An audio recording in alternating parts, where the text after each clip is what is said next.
Olá pessoal, vamos para mais um podcast Uniara. Lembrando que os vídeos do podcast estão disponíveis nas plataformas do Instagram, YouTube e Facebook. Hoje o podcast Uniara recebe mais uma lenda do jornalismo araraquarense, Ivan Roberto Peroni. Ivan Roberto, um prazer recebê-lo em nossa casa. A universidade agradece demais a sua presença. Seja muito bem-vindo. A alegria é minha, evidentemente, em função do próprio trato que vocês dão a esse programa, que não apenas resgata a tradição, os costumes, os hábitos do rádio araraquarense, mas principalmente dá oportunidade para que esses novatos eles possam assimilar um pouco do conhecimento que nós tivemos ao longo da nossa carreira. Eu me sinto realmente em casa, em função de ter feito aqui parte da primeira turma da Faculdade de Direito e, notadamente, vamos procurar atender o seu pedido e responder aquilo que nós vamos ter aqui nesse pinga-fogo do rádio. Então, vamos voltar. Vamos lá atrás para a gente entender como é que começou sua trajetória no rádio araraquarense, no jornalismo araraquarense. Você, como que você diz assim, não, eu vou ser jornalista, vou trabalhar na rádio. Como começou tudo isso? Nos conte um pouco da sua história aí. Bom, eu tinha uma afinidade quando criança muito grande com o rádio. Sim.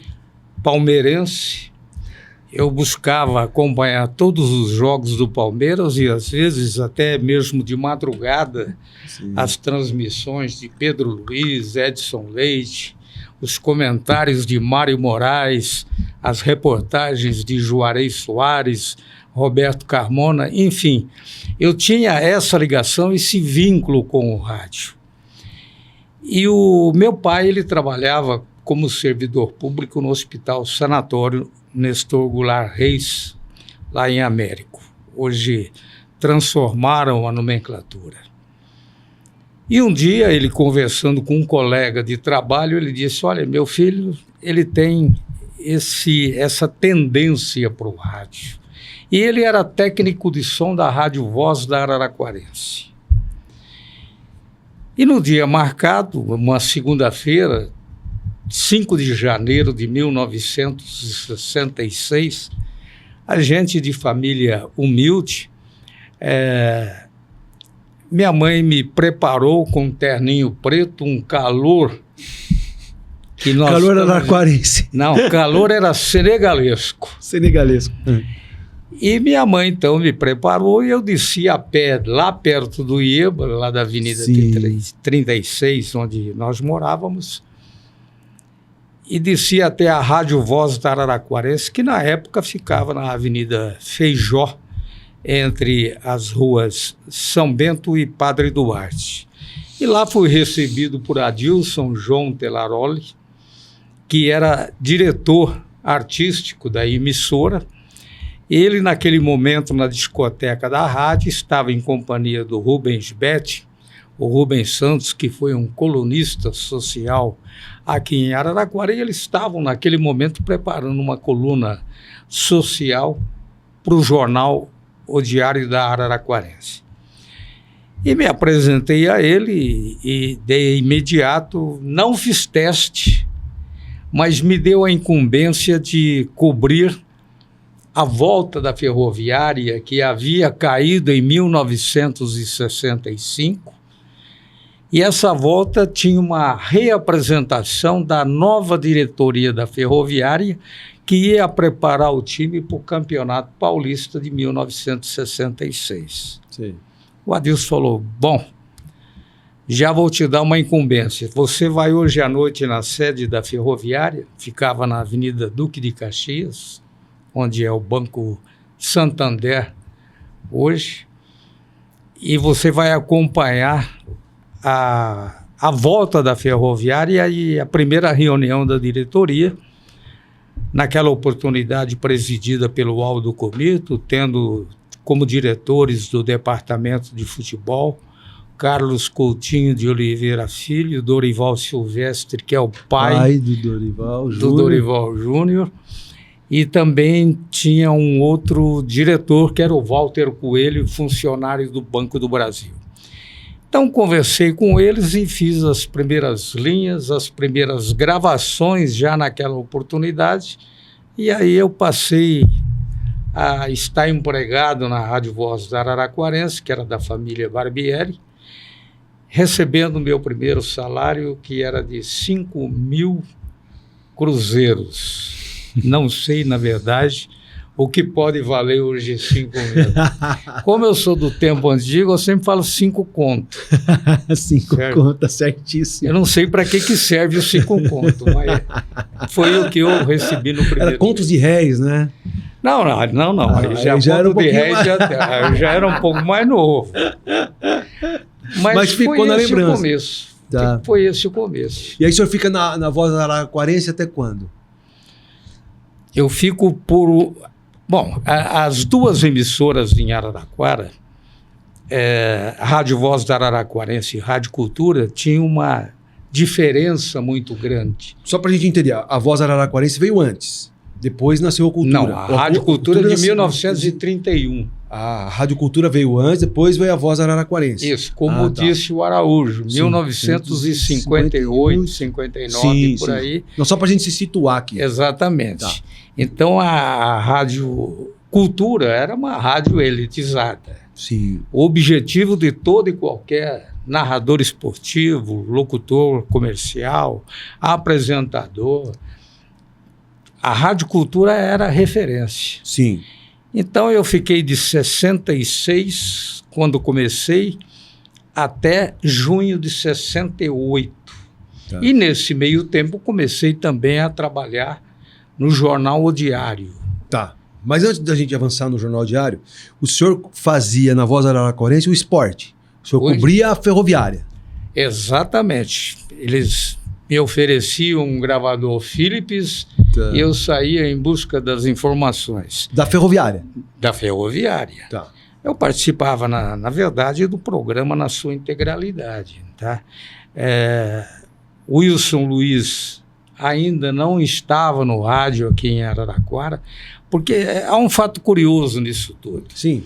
Pouca gente sabe que o Wilson Luiz e um locutor que veio do Paraná, da cidade de Maringá, chamado Haroldo Souza, sim, eles disputaram o lugar que havia sido deixado pelo Wilson de Freitas, pelo José Carlos Sicarelli, que foram para a Rádio Cultura. Sim. E naquele ano que a ferroviária caiu, praticamente as aspirações em torno de uma transmissão de jogo de primeira divisão era já uma decadência. Entendi. Tá certo. O time caiu, também caía. Cai todo mundo. Cai todo mundo. Cai todo mundo. E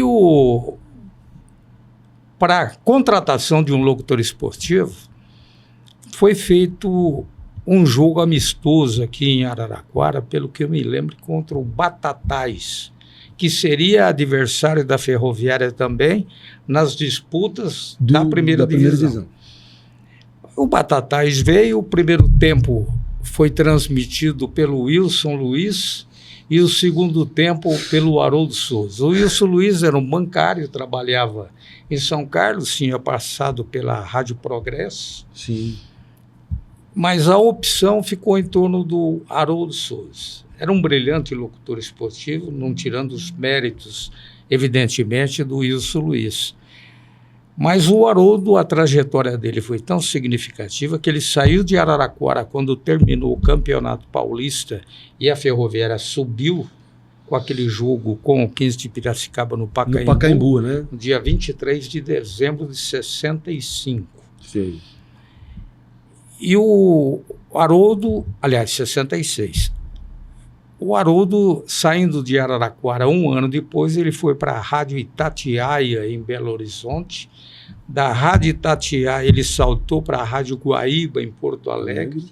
Posteriormente, fez o trabalho de televisão, foi eleito vereador em Porto Alegre e se você apanhar os dados no Google, vai encontrar o nome dele como locutor que mais jogos transmitiu, ou então o número maior de Copas do Mundo que alguém tenha transmitido. Ele é o recordista. Então foi essa a disputa, ficamos com o Haroldo. Passado o ano seguinte veio o Wilson Luiz aqui para Araraquara. Sim, e como é que era cobrir a Ferroviária de Aldo Comito? Como é que era a relação com ele? Porque assim, o Aldo Comito, reza a lenda, ele foi uma lenda na presidência da Ferroviária. Foi um cara muito significativo, muito importante, né? E como é que era lidar com aquele time de futebol? Porque aquele time tinha um monte de estrelas, né? Você tinha o Bazani, você tinha, né? Se eu não me engano, ainda o Dudu estava no time. O Dudu já tinha sido. Estava mais. Tá. Então como é que era lidar com esse universo da Ferroviária naquela época? Em 1966, quando começaram a montar o time da Ferroviária para as disputas, eu me lembro que trouxeram um treinador chamado Carlito Roberto. E o Carlito, ele veio para Araraquara, chegou a montar o time, mas ficou 1 mês, 2 meses, ele acabou saindo. No lugar dele veio o técnico Manga, aliás, Cilinho, o Tacílio de Camargo, que era da Ponte Preta, lá de Campinas. Sim, grande Cilinho. O grande Cilinho, que depois foi técnico do São Paulo. Então, o time da Ferroviária, basicamente montado naquele ano, Machado Belluomini, Rossi Fogueira, Bebeto Bazani, Passarinho, Maritaca, Teia e Pio. Sim. Posteriormente foram se encaixando outras peças nesse time. O relacionamento com Aldo Comito. Aldo, por que você está trazendo medalhões e alguns jogadores até mesmo considerados banidos e bandidos do futebol? Ele falou, tenho que ter meio time bandido e meio time mocinho. Realmente. E uma coisa que me marcou, que num jogo da Ferroviária em Franca, na cidade de Franca, contra a Francana, a Ferroviária estava ganhando de 1-0. De repente, o Tião Macalé, certo? O Tião Macalé veio antes do Bebeto, desculpa. O Tião Macalé apanha a bola no centro do gramado e fica com a bola debaixo do braço, criando a maior confusão, impedindo do jogo ser retomado. Ele ganhou ali naquela confusão toda uns 3, 4 minutos. E o jogo estava para acabar e lá no estádio da Francana quase que saímos linchados naquele dia. Bom, então o Aldo ele tinha um conhecimento profundo sobre o futebol. Ele já tinha tido uma ligação com a ADA, sim, Associação Desportiva Araraquara. E o que ele trouxe, além disso, era o vínculo com a Estrada de Ferro Araraquara, porque ele era, a exemplo do Cardilo, que era o vice-presidente, o Aldo Comito também era funcionário da estrada. Então era o perfil que foi se encaixando dentro da Ferroviária. O Aldo tinha no departamento de finanças Otávio Volpe, que é primo do Pio. Ele tinha no departamento de futebol, como eu disse, o Carlos Coutinho de Oliveira Filho. Ele tinha o Dorival Silvestre e tinha o Walter Coelho. Tinha ainda Domingos Bronha como o departamento financeiro, juntamente com o Volpe. Enfim, ele montou uma estrutura basicamente ligada à Estrada de Ferro Araraquarense. Sim. E com isso ele ganhou a simpatia da própria Estrada de Ferro, que praticamente mantinha a equipe, a Ferroviária. Sim. E foi com isso que ele conseguiu chegar até o fim da linha, fazendo com que a Ferroviária retornasse no dia 23 de dezembro de 1966. Entendi. Mas o Aldo foi fantástico como presidente do clube. Inigualável. E foi o começo da minha carreira fazendo uma entrevista com o Aldo, juntamente com o Wagner Bellini, que era meu companheiro dentro do gramado. E como é que era trabalhar com o Wagner Bellini? Porque o Wagner Bellini foi um repórter de muitos anos na Ferroviária, né? Fazia repórter de campo, enfim. Como é que era trabalhar com ele? O Wagner eu tenho 75 anos e o Wagner hoje deveria estar com 85. Sim. Ele tinha alguns anos de janela à minha frente, mas o grau de amizade entre a gente foi muito profundo, saído naturalmente das 4 linhas do gramado. Uma pessoa extremamente simples, muito conceituada, querido no bairro da Vila Xavier, e foi o repórter que conseguiu fazer com que a vila tivesse uma denominação de Altos da Vila Xavier. Altos da Vila Xavier. Foi o Wagner Bellini que criou, através da Rádio Voz e através do jornal O Diário. Quando você cobria a Ferroviária, você viajava com o time? Você tinha relação mais próxima com os jogadores? Como é que era essa relação? Não, nós nunca viajamos com o time. Sim. No tempo da Rádio Voz da Araraquarense, ela tinha o seu veículo, tá? Devidamente identificado. Também na Rádio Cultura, quando passei para a Rádio Cultura, também era assim, veículo próprio. A gente tinha uma separação e procurava respeitar a liberdade, a privacidade do time de futebol. Nós não tínhamos vínculo e realizávamos o nosso trabalho com muita liberdade. E como é que era fazer um furo de reportagem naquela época? O furo de reportagem sempre é aquele que chega na frente e toma água limpa, né? Então, a busca era incessante, mas não apenas no futebol. Sim, sim. Porque quando eu parei de fazer futebol em 1969, por aí, 70, e me dediquei mais ao jornalismo, né? Sim. Eu tinha uma paixão, e tenho até hoje uma paixão muito forte com o jornalismo. Eu entendia que o jornalismo ele dava assim à pessoa não apenas o conhecimento, mas a firmeza daquilo que ele poderia apontar, porque as palavras elas ficavam escritas, certo? E o som do rádio o vento levava embora. Sim. E eu, por iniciativa própria, sempre procurei fazer com que a minha carreira se pautasse pelo jornalismo. Mas o furo de reportagem ele não era tão forte no esporte como na política, na economia, tá certo? Em outras editorias, outras categorias do jornalismo. Sim. E o furo, nós sempre tivemos o privilégio, aí agora já falo do jornalismo, Sim. que foi Roberto Barbieri, dono do Diário. Sim. Ele foi um professor, foi um pai para todos nós, nos ensinou como que devíamos ter um comportamento sério, responsável. E ele sempre dizia nas reuniões que fazíamos, vocês não queiram me enganar, porque a escolinha de malandragem de vocês eu fui expulso. Essa era a denominação, esse era o tipo de conselho que ele nos dava para que a gente pudesse sempre seguir uma linha de respeito, principalmente àquele que necessita da força do jornalismo. Sim. Aí o senhor fica na Voz Araraquarense, aí sai, vai para o Jornal Diário, é isso? Olha, deixa eu só fazer um preâmbulo aí sobre a minha vida inicialmente, peço até licença sim. a você, porque eu sou araraquarense, certo? E talvez tenha sido um verdadeiro cigano dentro do radiojornalismo aqui de Araraquara. Sim. Talvez eu tenha sido aquele que mais saiu e aquele que mais voltou.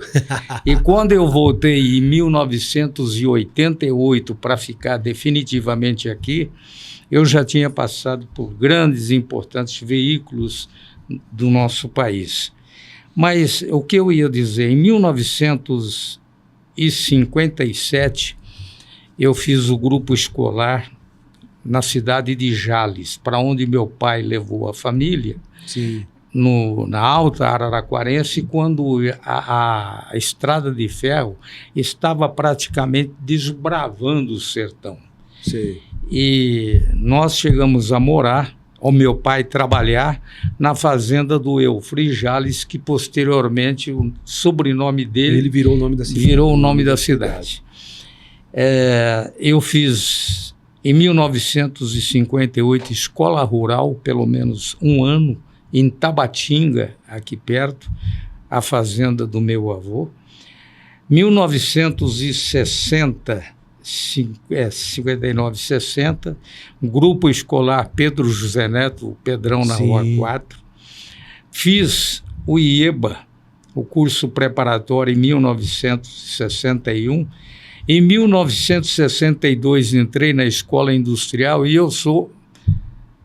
cheguei aí, mecânico torneiro. Sim. Não tem nada a ver com jornalismo, nada a ver com a escrita. Mas as coisas estavam no caminho, porque a escola escolheu 3 alunos para que pudesse, no dia 7 de setembro de 1964, sim, que esses alunos fossem falar da independência do Brasil na Rádio Voz da Araraquarense. E você foi? E eu fui um dos escolhidos e lá conheci Geraldo Polese, que já trabalhava na emissora. Então, umas coincidências que eu até faço questão de ressaltar, sim, dado o espaço que me foi dado, sim, tanto nas escolas como também na própria vida. Quer dizer, na verdade, tudo foi convergindo para que você pudesse ir para o caminho do jornalismo, não é? Então, em 66, então, quando eu saí da industrial, fui trabalhar de mecânico torneiro, trabalhei 2 meses na fábrica de macarrão dos irmãos Manuel, aqui no bairro do Carmo. Sim. Fazia 200 cilindros de macarrão, não de macarrão. Era aquele rolinho que sim, passava massa no meio. Sim. Mas aí eu parei e falei, não, eu quero ficar com o jornalismo e com o rádio. Então eu fui fazer isso daí. No dia 8 de junho de 1968, se você havia perguntado, eu comecei na Rádio Cultura, levado pelo Rômulo Lupo e pelo Marcondes Machado. O Rômulo era o dono da emissora e o Marcondes Machado, que também foi outra pessoa extremamente importante na minha carreira, fazendo Janela Esportiva e fazendo a Bola número 5. Sim. A abertura da Janela Esportiva junto com o Araújo. Abre-se neste momento Janela Esportiva, sim, uma criação de Sidney Schiavon para o rádio, gentil oferecimento, aqui pode falar, sim, porque sim, as empresas já baixaram as portas.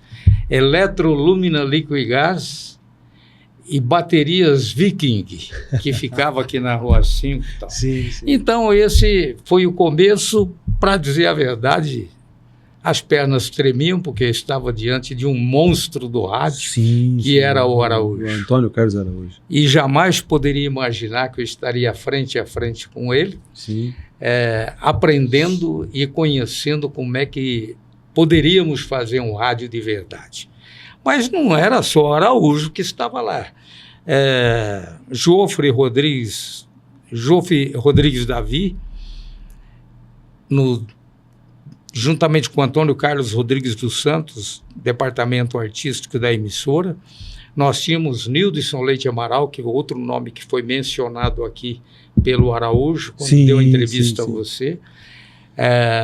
Nós tínhamos o Inhosélio.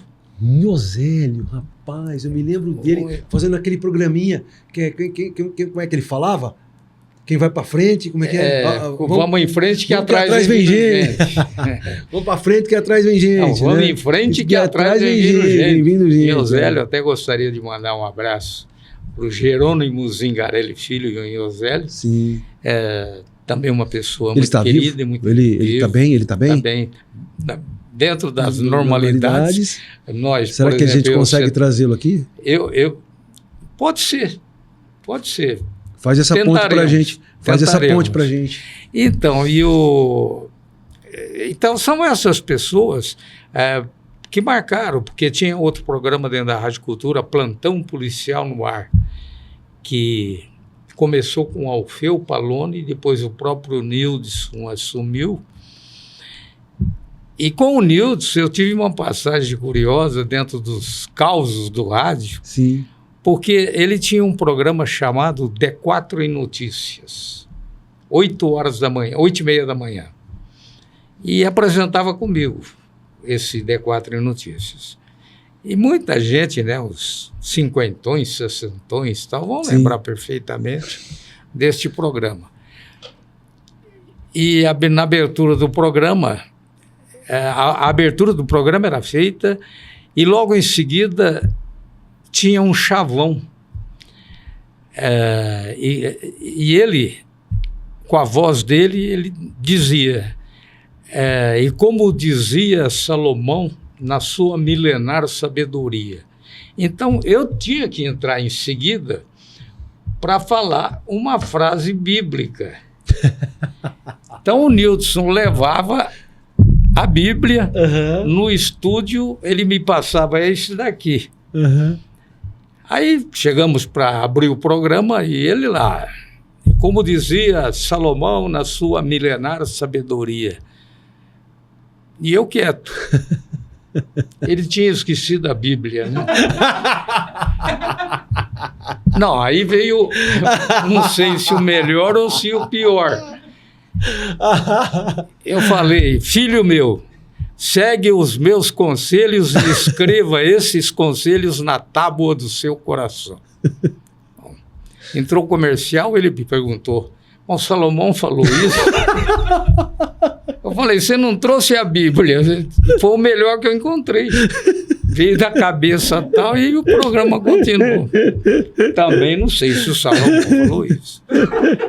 Mas são passagens... né, engraçado, boa, né? São passagens boas, né? Que a gente guarda até hoje e nos encontros que a gente tem do pessoal de rádio, pessoal de jornal, fatos assim são sempre lembrados. Sim, claro. Com muito carinho. Dando sequência na nossa conversa aqui, Ivan. Você vê o tempo, hein? Sim. Não, tá tranquilo. Aí, assim, você vai para a Rádio Cultura e como é que é o desdobramento depois no jornalismo? Você fica lá até quando? Você saiu de lá, foi para Morada, porque aí já existia Morada? Como é que foi esse processo? Não, a Morada ainda não estava... A Morada vai nascer nos anos 80, não foi? Não, nos anos... 70? Nos anos 80. Comecinho dos anos 80, Começo, não foi? 79, 80, por aí. O curioso é o seguinte, que em 1965... Sim. Foi criado o horário gratuito, eleitoral, o horário político gratuito. Sim. O horário eleitoral. Em 65, acho que foi julho de 65. E a lei, ela começou a ser aplicada, na verdade, porque não havia estrutura partidária, nada. Sim. Nenhum conhecimento sobre aquilo que poderia acontecer e aquilo que seria importante para o desenvolvimento de uma campanha política. Sim. Então, o horário ele era praticamente esquecido. Em 1969, eu fui convidado por um candidato da família Almeida Prado para organizar o horário político no rádio. No rádio, aqui de Araraquara? Não. No interior no de São Paulo. Ele era de Jaú. Sei. Da família Almeida Prado, lá de Jaú. E então eu fui trabalhar em Jaú. Ele colocou à disposição um carro, um Fusca 66, Sim. motorista, e eu saí perambulando atrás de rádio em que pudesse participar. Eram 2 horários políticos na época, um na hora do almoço que pegava da 1 até as 14 horas, das 13 às 14 e posteriormente à noite das 20 às 21. E a minha missão era realmente difundir o nome do João Lázaro de Almeida Prado, candidato a deputado estadual, e comecei a percorrer as rádios no estado de São Paulo. Durante 3 ou 4 meses foi feito esse trabalho. Como outros partidos, ou então outros candidatos, eles ainda não tinham estrutura E não havia necessidade de você se inscrever para fazer o programa. Você chegava na emissora, que também não estava ainda preparada, ela só tinha o horário e aquele que chegasse poderia ocupar o microfone para falar do seu candidato. Como não aparecia ninguém, eu ficava falando 2 horas. Levava a gravação num gravador, tal, né? Aí, o tempo da fita cassete, nem fita cassete, era fita de rolo. Fita de rolo, sei. Pequena, tal, aqueles gravadores Philips. Sei. E ficava fazendo a campanha do homem. Certo. Ele foi eleito. E depois ele pediu que eu acompanhasse a São Paulo e também trabalhasse na Assembleia Legislativa. Só que o seu João, como era de Jaú, tinha o Amauri, doutor Amauri Ferreira, que era presidente das emissoras coligadas. Era de Jaú, o seu João era de Jaú, e o escritório central, com 80 rádios no Brasil, ficava na 7 de abril, em São Paulo. Sim. Ele falou: Ivan, você começa na Assembleia, vou te arrumar um emprego também no Departamento Financeiro da CEAGESP, CEASA, lá em São Paulo, e enquanto vamos ajeitar um trabalho em rádio, nas coligadas. Eu falei: não, tudo bem. Mas no CEAGESP, Departamento Financeiro, eu fiquei, acho que uns 2 meses. Sim. Porque era um descontentamento que eu tinha, na época, 19 anos de idade, e as pessoas já eram de idade dentro desse departamento financeiro. Sim. Eles praticamente eram tocados a vapor. E eu queria correr, queria mostrar serviço. E queria modernizar o processo. E eu tinha que prestar conta para os deputados, porque alguém chegasse e falasse: não, um cara que você trouxe é bom. Sim. Certo? Uhum. E um dia, um senhor lá do Departamento Financeiro da CEAGESP, ele vira para mim e ele falou abertamente: olha, não adianta correr, porque você não vai mudar nada o rumo da coisa aqui dentro. E eu fiquei descontente com isso, falei: bom, aqui não é meu lugar. Foi quando cheguei para o deputado, contei o que tinha acontecido, ele falou: tá bom, vamos lá falar com o doutor Amauri. Isso já fazia mais ou menos uns 4, 5 meses que eu estava em São Paulo. Sim. E justamente naquele dia, recebido lá na 7 de setembro, o doutor Amauri falou: não, vamos ver o que tem para esse menino aí e tal. Ele chamou, não era nem RH ainda, era Departamento Pessoal. Departamento Pessoal. Chamou lá, apareceu um baixinho e tal, de óculos. E ele perguntou: tem algum lugar aí para encaixar esse menino? Ele falou: eu vou ver. Daqui uns 5 minutos ele voltou, ele falou: pô, você tem sorte. Eu falei: mas por quê? Porque desocupou o cargo de chefe de jornalismo da Rádio Cultura em Ribeirão Preto. E eu fui para Ribeirão. A Associação de São Paulo veio para cá. Veio para Ribeirão Preto, fiquei na Rádio Cultura, que pertencia às coligadas. E 6 meses depois que havia montado o departamento de jornalismo lá, reestruturado, aliás, o departamento de jornalismo da cultura em Ribeirão Preto, o aniversário de Ribeirão Preto era feito com a apresentação de 6 mestres de cerimônia. Eu, com 5 ou 6 meses em Ribeirão Preto, eu fui selecionado, fui escolhido entre os 6 melhores comunicadores do rádio em Ribeirão. E fiz a apresentação na Cava do Bosque, sim, do aniversário de Ribeirão Preto, com Iris Mendes Ribeiro, Porto Alegre, Coraúce Neto, nomes importantes do rádio daquela cidade. Sim. E que até hoje são companheiros que, quando a gente se encontra, é uma festa. Sim. Mas fiquei nesse período, então, em Ribeirão Preto. Você havia perguntado, está lembrado? Sim, claro. Como é que deu a sequência depois que você foi para a cultura? Né?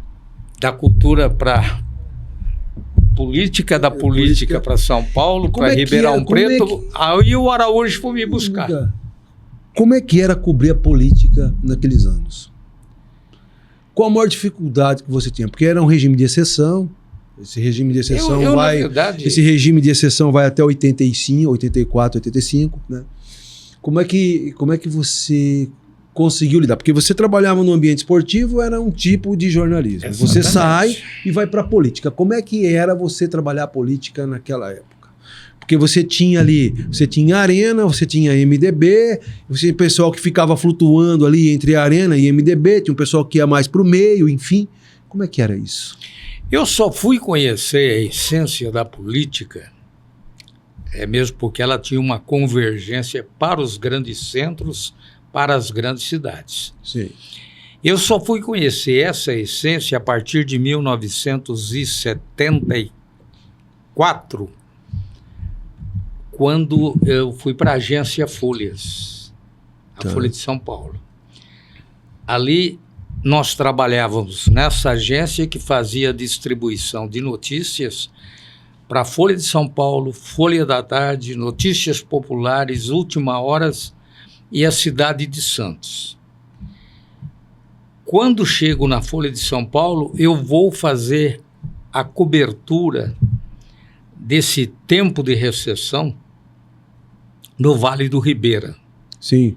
Em 1974, lá tinham, entre Jacupiranga e a cidade de Sete Barras, sim, beirando o rio Ribeira de Iguape, tinha em Sete Barras um campo de treinamento dos guerrilheiros. Sim.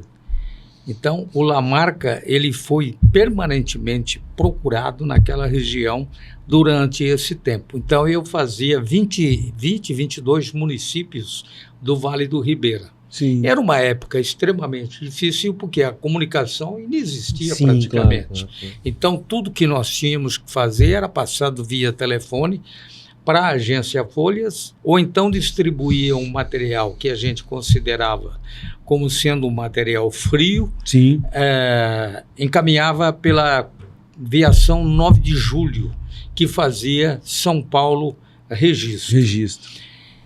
E naqueles anos que permaneci no Vale do Ribeira, a tristeza foi da morte de um tenente, Mendes, que comandava um grupo de policiais que buscavam esses guerrilheiros, sim, esses revolucionários. Sim.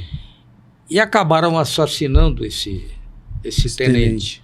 E curioso que quando o grupo desembarcou lá em Sete Barras para poder encontrar esses guerrilheiros, houve um cerco sobre os policiais e indagaram quem seria o chefe. Todo mundo silenciou. Foi quando esse tenente levantou a voz e disse: "Sou eu o chefe". Aí ele foi assassinado e pediram para que fosse comunicado o batalhão de que ele tinha sido morto pelos guerrilheiros. Então foi um período trágico. Agora, a política, ela se desenvolveu até 1900, ela foi se esvaziando. Sim. Mas até 1977, por aí, ela se manteve de uma maneira agressiva. E nós nunca fomos assim perseguidos, ou então nós que fazíamos mais a cobertura de campo encontrássemos algum problema. Jamais aconteceu. Sim. Nós sabíamos ter uma flexibilização sobre o regime. Sim. Tá certo? Não havia uma exposição, nós somos desse lado ou desse lado. Sim. O nosso afastamento, o nosso vínculo era com a liberdade, naturalmente, sim, principalmente de expressão. Sim. Tá? E nesse período, então, foi assim mais ou menos o caminhar da política. Aí você estava na rádio lá em Ribeirão e o Antônio Carlos Araújo foi lá e pegou você e trouxe você para cá. Foi 1980. E aí? Como é que deu a sequência no jornalismo araraquarense? Como é que foi a sequência? Quando o Araújo assumiu a direção da rádio, agora a Rádio Morada do Sol, que foi comprada... Aí já tinha nascido a Morada, então. Tinha a questão de 4, 5 meses por aí. Tá. O Araújo, ele estava montando toda a estrutura da emissora e tinha a necessidade de ter o esporte dentro da rádio Morada do Sol. Sim. O Wilson Luiz era o chefe da equipe, o comentarista, aí o Aldo Comito, ele tinha deixado a presidência da Ferroviária anos antes. Sim. Ele era o comentarista da emissora. O Aldo Comito foi comentarista? Durante muito tempo. Eu não sabia disso, não. Eu não tinha essa lembrança disso. Não tinha lembrança disso. Um bom, excelente comentarista. Sim, primeiro claro, que ele conhecia o futebol. Certo? Claro. E nós viajávamos juntos numa perua Kombi. Sim. E o Aldo junto, fazendo os comentários, né? O Wilson Luiz transmitindo. E a permanência minha no rádio, aí decidi parar com o rádio. Só vou fazer jornalismo. Foi quando voltei para o Diário. Ah, o senhor voltou para o Jornal Diário. Voltei para o Jornal Diário. Que era o Jornal Impresso. Jornal Impresso. Tá. Certo. Então o senhor sai da rádio e vai para o Jornal Impresso. Vou para o Jornal Impresso como editor do jornal. Ah, o senhor era editor do jornal. Editor do jornal. Aí fiquei até 84, 85, porque veio o falecimento do Roberto Barbieri. O Roberto Barbieri era o proprietário do Jornal Diário. Do Jornal Diário. Tá. E como é que foram esses 3 anos, esse período que o senhor passou no Jornal Diário? Como é que era fazer jornal escrito em Araraquara? Como é que era lidar com a política araraquarense? Porque, eventualmente, né? E como é que era lidar, né, com a sociedade araraquarense? Porque a sociedade araraquarense é conservadora, em sua essência, enfim. Como é que era essa relação? Como é que era fazer jornalismo impresso naquela época? Bom, nós sabíamos, né, e essa era a filosofia do Roberto, o sensacionalismo. Noticiário policial. Era vender jornal. Era vender jornal. Nós Sim. vendíamos 4, 5 mil jornais aqui em Araraquara. Sim. E o jornal tinha aí aproximadamente 6, 7 mil assinantes. E isso dava uma grande sustentação, né, para o jornal do Roberto. E alguns aspectos, né, isso me faz lembrar algumas situações que foram criadas nesse tempo, que tínhamos que atender o apelo do Roberto, o apelo dele editorial. Sim. De que maneira? Nós tínhamos que ser criativos. Tá. Como aconteceu uma vez, teve um homicídio na zona e eu fui lá fazer a cobertura. E as histórias, elas se interligam. Cheguei lá, né, com o motorista e fotógrafo, Max de Camargo, e o jornal ele tinha uma veraneio que parecia a Honda 13. Sei. Quando chegamos lá na zona, o dono do bar, ele tinha baixado as portas e estava todo aquele pessoal na frente, discutindo a questão do crime que tinha acontecido. E o Max me para a veraneio, bem próxima de um muro em que provocava uma escuridão e não dava para ver direito, que estava escrito O Diário. E as pessoas começaram a confundir com a viatura da polícia. E começaram a me chamar de doutor, imaginando que eu fosse o delegado. Certo? Aí perguntei, bom, eu fiquei entusiasmado, né, com aquilo. Eu falei, tá aí o prato cheio, né? Como é que foi aqui? Aí o dono do bar, não, foi o seguinte, doutor, estava assim, então abre a porta lá. E chamei o Max para tirar as fotografias, porque a nós interessava a reportagem. Sim. O homem levantou a porta de aço, defunto lá no chão, e 3 pessoas envolvidas no assassinato, que estavam do lado de fora. E o dono do bar contando, então, como tinha acontecido. O Max tirou as fotografias. Quem são os 3?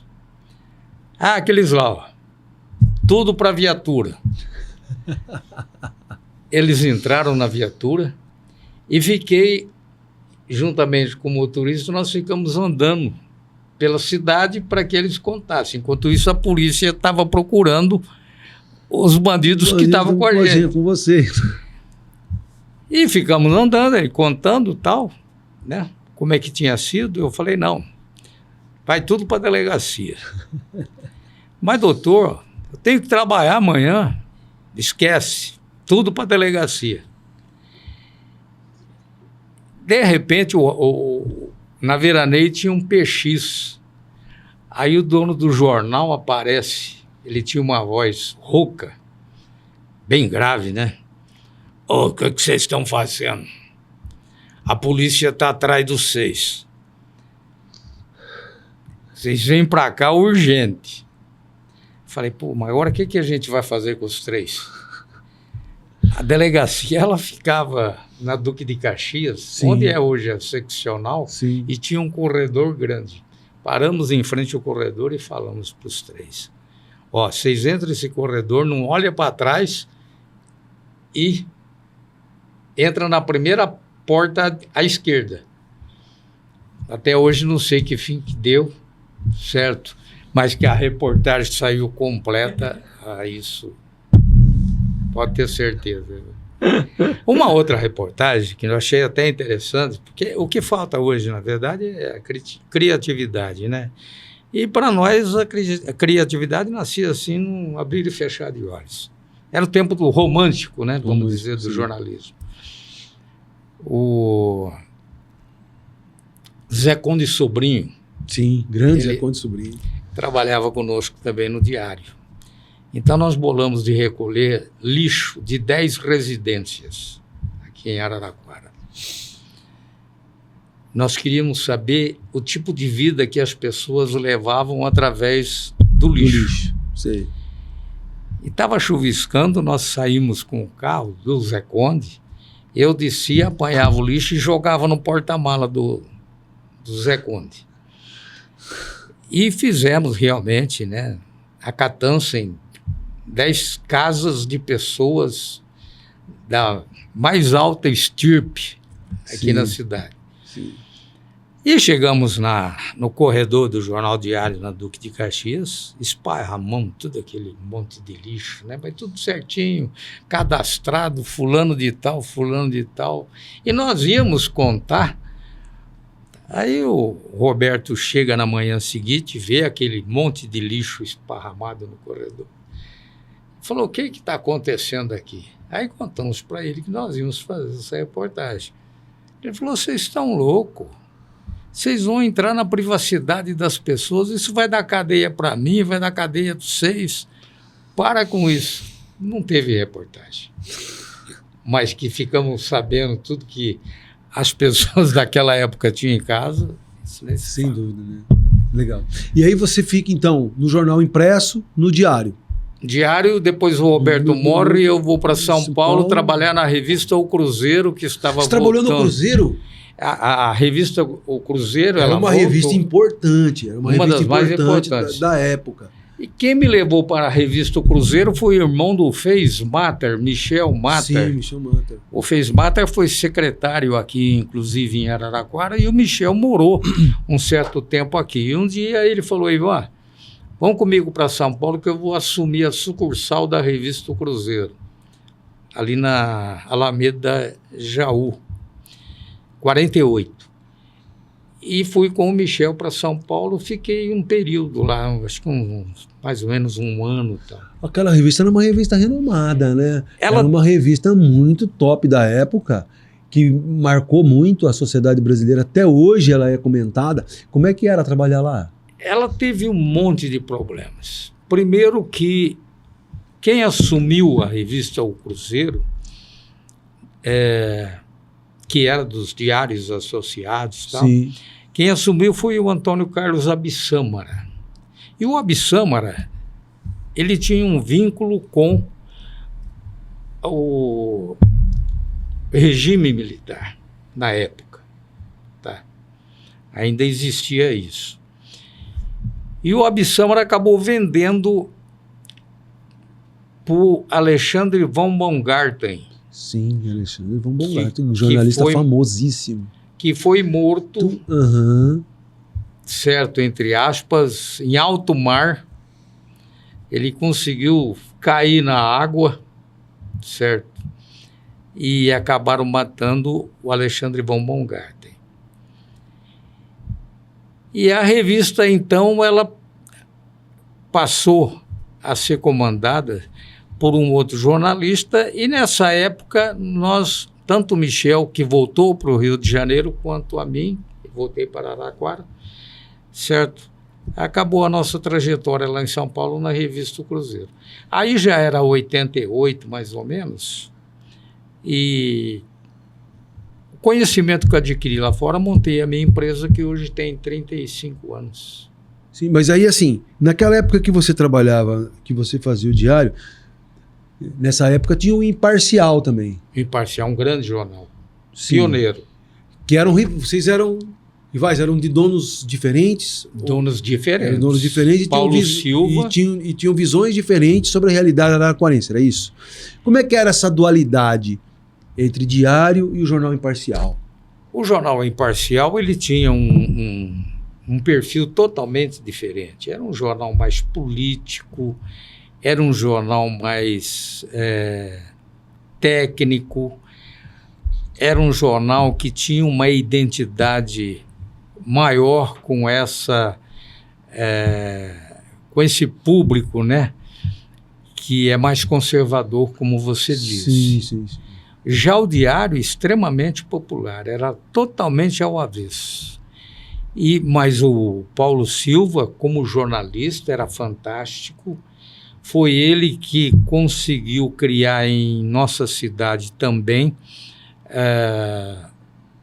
um programa chamado Imparcial Informa, que era apresentado todas as noites, às 20 horas.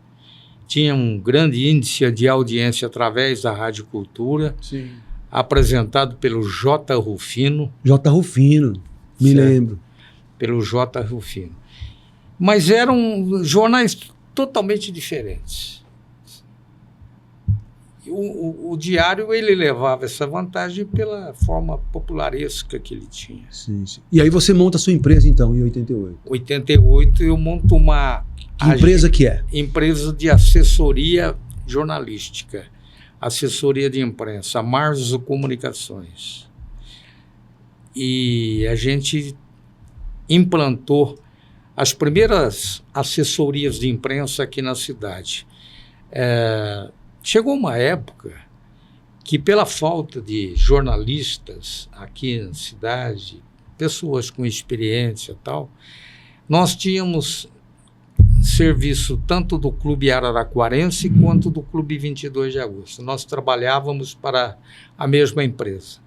Nós tínhamos como clientes a Nestlé, nós tínhamos a Saks, tínhamos outras empresas muito consideradas aqui na cidade. E ao longo do tempo firmamos parcerias com o Sincomércio, né, com o Sindicato Comércio Varejista, também com a Associação dos Fornecedores de Cana, Canasol. Nós tínhamos o Sindicato Rural, o Ciesp. Sim. Todas essas grandes empresas e grandes órgãos, eles passaram a fazer parte da nossa cartilha. Então, essa assistência nós demos a eles de uma forma jornalística, mesmo porque éramos praticamente os únicos aqui na cidade. Falando de jornalismo, hoje, fazer jornalismo hoje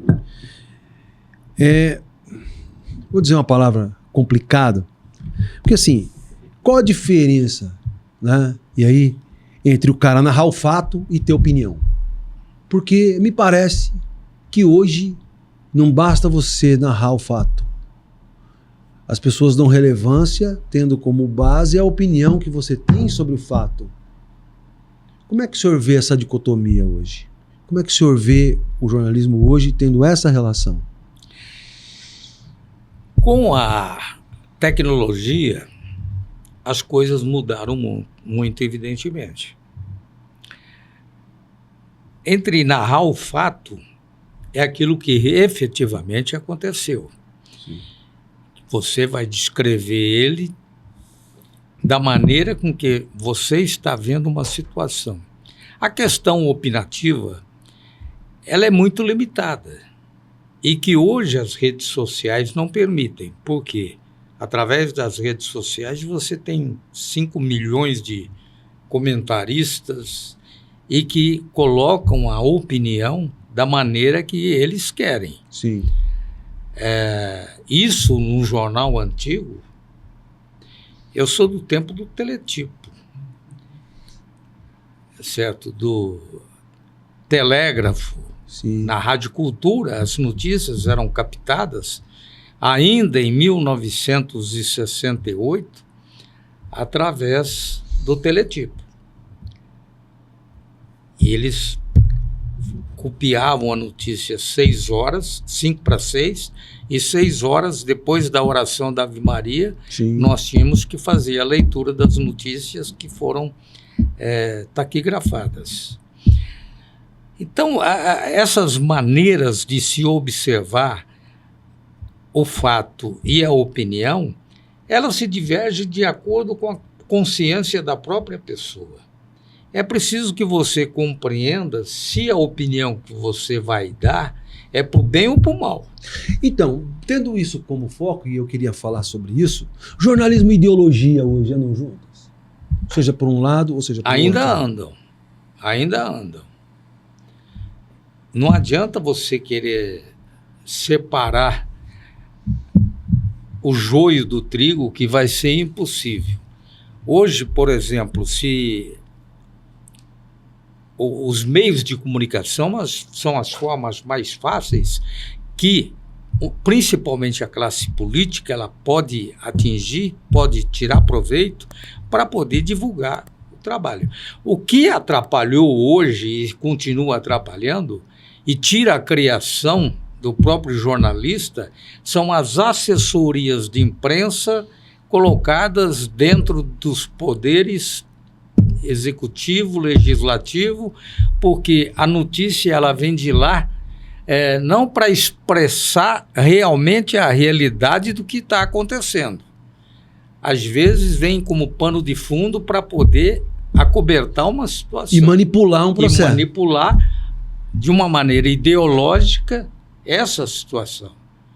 Nem sempre aquilo que sai de dentro de uma prefeitura, não estou dizendo da prefeitura de Araraquara. Claro. Isso em todos os níveis, em todo o país. Em todo lugar você vai encontrar.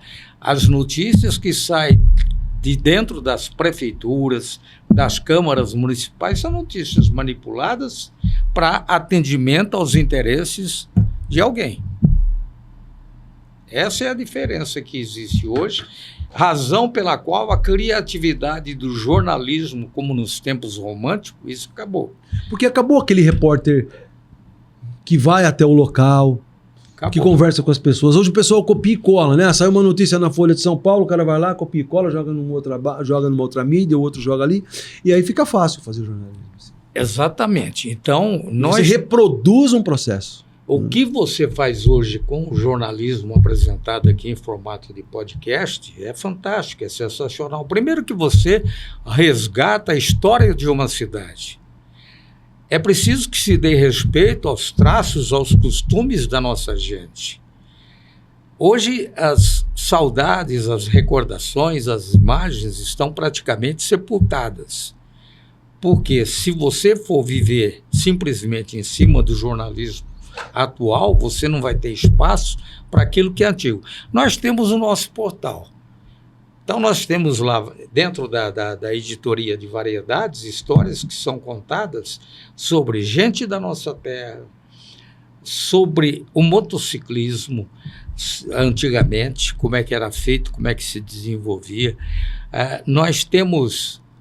O Seu Nome Está na Rua, que é uma criação do Samuel Brasil Bueno. É preciso que as pessoas entendam por que o nome, futuramente, vamos dizer, do Ivan, vai estar naquele lugar. Sim. Ele vai ter o conforto de encontrar no podcast da Uniara pelo menos a história que eu preguei ao longo do tempo. Tá certo? Essa é a nossa missão aqui, pô. Então, mas o que vocês fazem, poucos fazem. E fazem de uma forma imparcial, sem qualquer tipo de interesse, no sentido de levar à população aquilo que efetivamente aconteceu em nossa terra. E há que se valorizar essa gente. Sim. Nós temos que eternamente tirar o chapéu para tanto comerciante que se desdobrou no sentido de que Araraquara ela pudesse conviver um dia com alguma coisa que lhe desse o respaldo econômico financeiro. Como é que o senhor vê o jornalismo hoje? A opinião de Ivan Roberto Peroni, um cara que tem vasta experiência no jornalismo, é um jornalista renomado. Como é que o senhor vê as escolas de jornalismo hoje? Como é que o senhor vê a formação futura do jornalista brasileiro como um todo? A emissão da opinião, ela praticamente ficou trancada. O jornalista hoje ele é limitado dentro de um veículo de comunicação.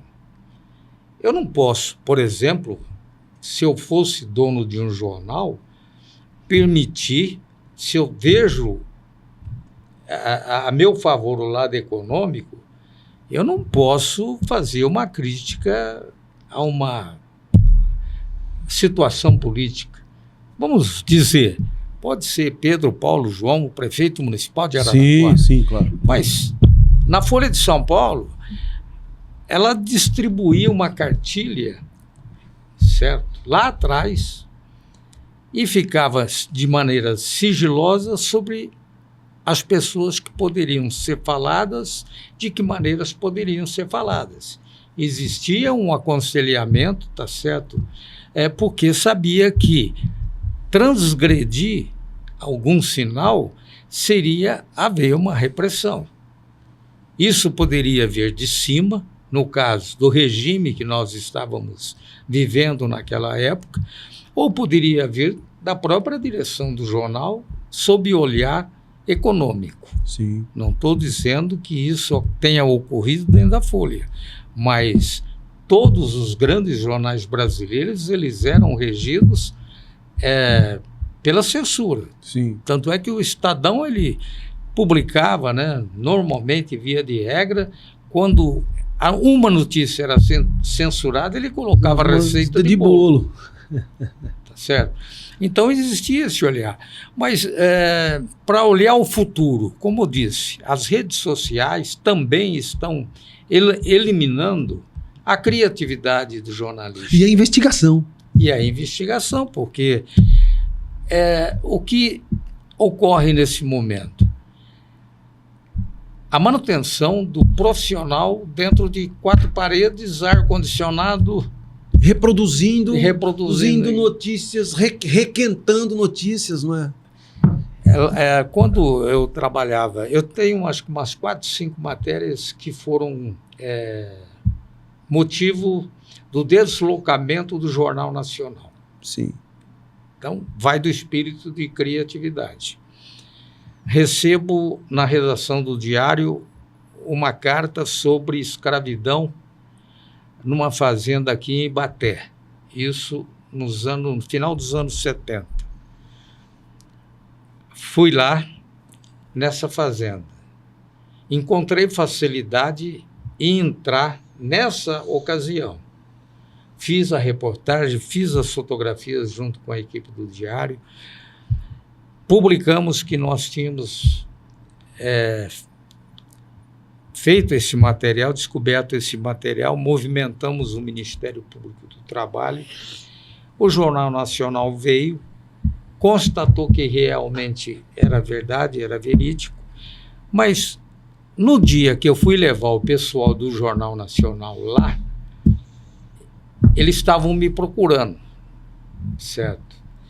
E eu escutava, né, que eu tive que me esconder embaixo de uma cama lá do escravo que tinha me guardado, porque eu estava defendendo eles naquela oportunidade e tinha mobilizado um canal de televisão que dominava praticamente a audiência no Brasil. O Carlos Monforte, que era o repórter da Globo na época, foi ele que cobriu aqui, inclusive, essa escravidão. Acabou a escravidão? Aqui acabou. Mas ela continua por aí ainda. Outra situação que leva à criatividade e também à ousadia, à coragem de fazer, como foi nesse desmontar do esquema da escravidão. Um dia eu estou andando aí pela Folha de São Paulo, estou andando pela BR-116 e tinha um colega da Tribuna de Santos junto comigo. Falei, Roberto, vamos tomar um rabo de galo aí num bar aqui em Juquiá, vamos entrar em Juquiá e tal. Falei, vamos. Era final de tarde, umas 5 horas mais ou menos. Entramos e paramos no primeiro boteco e pedimos lá o rabo de galo pro dono do bar. E de repente passa um cavalo com um camarada em cima do cavalo, um cavaleiro, com 2 revólveres do lado, um chapéu de bang-bang e tal, né? Perguntei pro dono do bar, quem é esse cara aí que tá andando armado a cavalo? Ele falou, é o delegado que chegou ontem. Falei, meu Deus xerife do céu. Eu falei, Roberto, vamos procurar, você vai procurar um fotógrafo que eu vou lá na delegacia. Saí, fui lá na delegacia, chego lá, tá o maior bate-boca em frente à delegacia. Agora você imagina uma delegacia em Juquiá 50 anos atrás. Imagina. E o delegado batendo boca com a mulher e o PM desmontando, tirando o arreio do cavalo. Ele falou, o que você quer? Eu falei, eu sou da Folha de São Paulo, da agência Folhas, eu gostaria de fazer uma reportagem com o senhor. Ele falou, o repórter tem que esperar, entra lá e fica lá. Falei, tá bom, vai me pagar. Entrei, fiquei sentado lá em frente à mesa dele, como se fosse essa mesa. Ele, de repente, eu estou sentado aí, ele chega, cata os revólveres em cima da mesa. O que o senhor quer mesmo? Falei, não, quero. E na época, o governo tinha instituído aquele plano de racionalização de combustível. Sim. De que o povo fizesse economia, não gastasse tanto combustível. Eu falei, não, eu estou sabendo aí que o senhor está andando a cavalo tal, e está colaborando com o governo. Ele falou, até que enfim apareceu um para me defender. Falei, tá bom. O nome dele era Gianfrancesco, do delegado. E eu falei, então, mas eu gostaria de fazer umas fotografias com o senhor. Ele falou, tá bom. Aí ele chamou o PM, monta o cavalo lá, coloca a cela outra vez no cavalo. Falei, tudo bem, então fomos tudo para fora da delegacia, o cavalo já estava arriado, o fotógrafo estava lá e aí comecei a orientar como é que tínhamos que fazer as fotografias. Ele sobe no cavalo, puxa os revólveres, coloca pro ar. O cavalo levanta as patas e tal. Parecia que John Wayne, a personificação do John Wayne. Tempo da diligência. Diligência, isso. Esse delegado me impressionou. Eu falei, não acredito que eu estou vendo. Mas fiz a reportagem, né? Tiramos fotografia de todo jeito do delegado. Cheguei em registro, tinha um amigo que cobria o Estadão na época, Gilson Miguel. Oi, Ivan, tem alguma novidade? Falei, tem, encontrei. Isso daí o Estado não vai querer nem publicar. Falei, tá bom. E mandei o material para São Paulo. No dia seguinte, porque eu trabalhava na agência Folhas e as matérias elas eram publicadas de acordo com o perfil editorial de cada jornal. Sim. E eles tinham notícias populares. Nossa, eu lembro do jornal. Capinha a fotografia azul do delegado com os 2 revólveres pro ar, as patas do cavalo levantadas. O cara lá da redação me coloca: descobrimos o delegado Bang Bang. Jesus. Isso foi de segunda ou terça-feira. Sim. Na quarta-feira, já saiu a matéria, na quinta-feira, o Estadão cobrou o repórter, o Gilson, que não tinha feito a reportagem, certo? Na sexta-feira, lá em Juquiá, baixa o Jornal Nacional, certo? E o delegado com o mesmo discurso, no sábado ele está internado num sanatório. O homem era louco. E lá em Apiaí, ele já tinha sido orientado na época da eleição, porque o delegado lá, o juiz eleitoral, ele falou, olha, chama o delegado que eu quero pedir reforço na eleição que vai ter. Sim. Bom, chamou o delegado. O delegado foi lá e recebeu as orientações. Meia hora depois, volta o delegado com um capacete de guerra, com roupa do exército. O senhor pediu reforço, o reforço está aqui.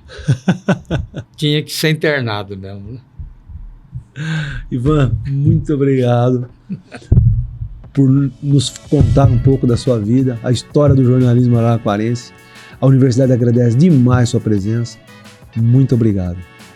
Olha, a gente fica realmente encantado com o trabalho que vocês realizam.